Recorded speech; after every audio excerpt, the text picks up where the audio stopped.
Hello, Morongo Basin, and listeners around the world online at Z107.7fm.com. Here is the Z107.7 local news for Wednesday, January 15th, 2025. In the interest of protecting public and private lands and making OHV areas safer for everyone, the San Bernardino County Sheriff's Department conducted an off-highway vehicle enforcement operation on Saturday in our area and throughout the county. In an initiative they describe as a way to educate riders on the, quote, ever-growing problem of illegal and unsafe OHV use in desert areas of the county, representatives from the Sheriff's Morongo Basin Station and other stations contacted more than 1,200 people on Saturday regarding unsafe driving and the failure of drivers and passengers to use safety equipment.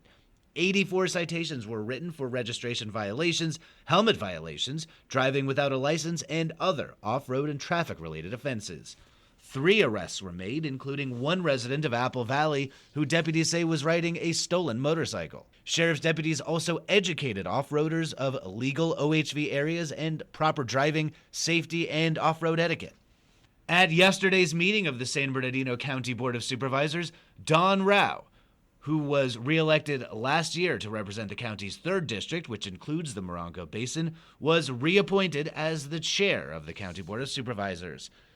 Supervisor Rao served as chairperson of the board through 2024 and will continue through 2025.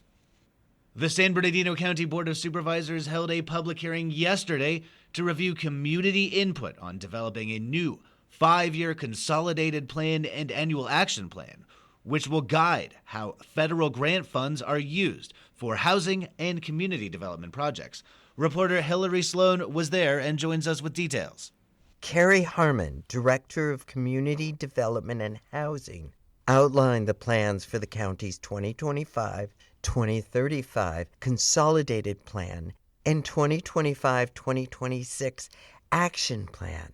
These plans will secure federal funds for housing and community development projects in unincorporated communities and participating cities.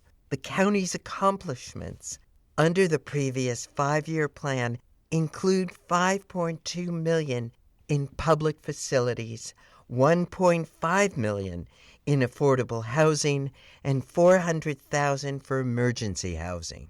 Nearly $10 million in COVID-related federal grants were also allocated. This year's outreach included surveys, media campaigns, and 26 community events, yielding over 1,600 responses.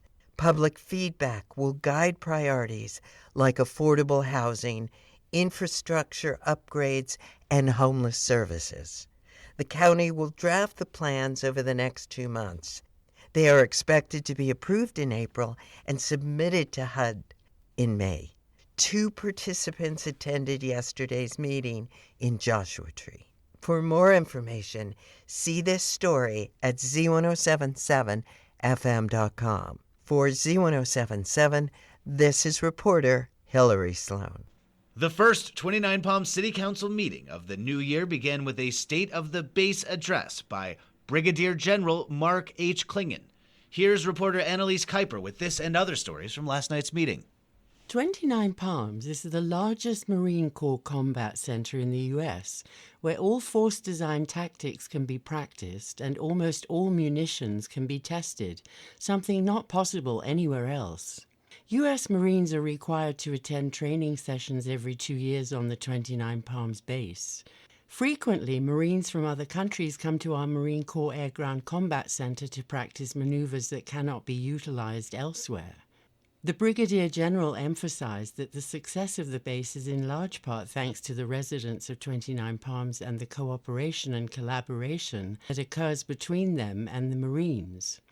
He also pointed out that the troops, their families, and the personnel employed on base bring over $1 billion in annual revenue to the local economy.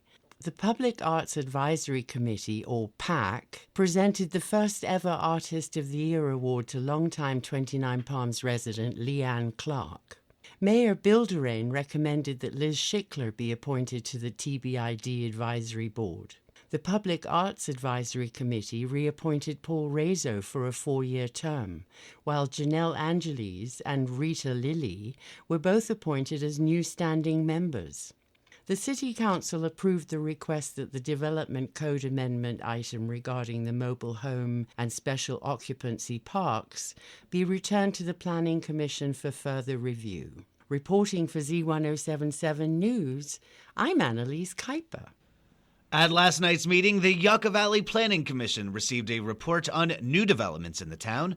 Here is reporter Adeline J. Wells with more.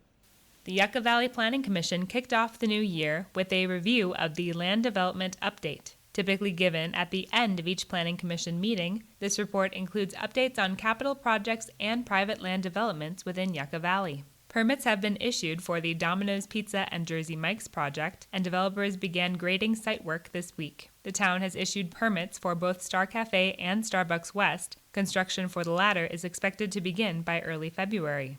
Nice Dream Ices continues to progress and call for inspections with the town's Building and Safety Division, and the Tiny Pony continues to advance with the plans for their patio and parking expansion. Reporting for Z107.7, this is Adeline J. Wells. Busy meetings are on tap tonight for Yucca Valley's High Desert Water District and the Joshua Basin Water District.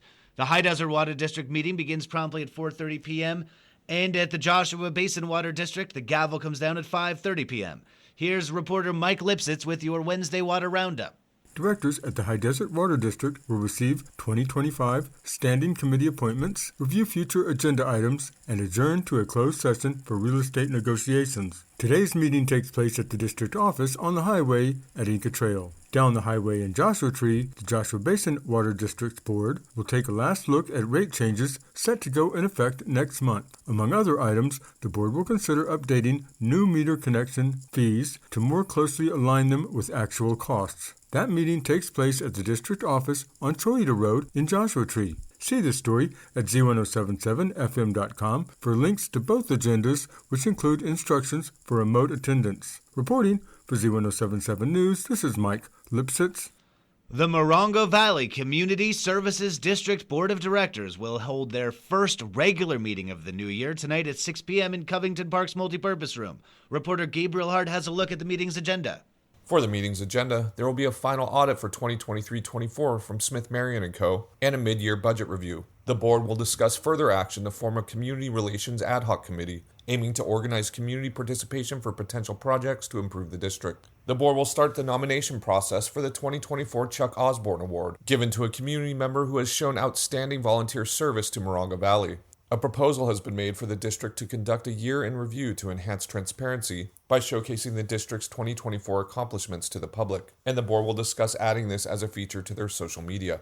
Other action items include Covington Park's lock upgrades, the future of repairs to Medic Engine 461, virtual workshops for board members, purchase of a 55-gallon barrel of diesel exhaust fluid, and finally, the board will discuss utilizing the Public Safety Employee Assistance Program, which provides counseling and other services to help high-stress employees get the support they require. Reporting for Z107.7, this is Gabriel Hart. The Copper Mountain College Board of Trustees meets in special session tomorrow afternoon at 3 p.m.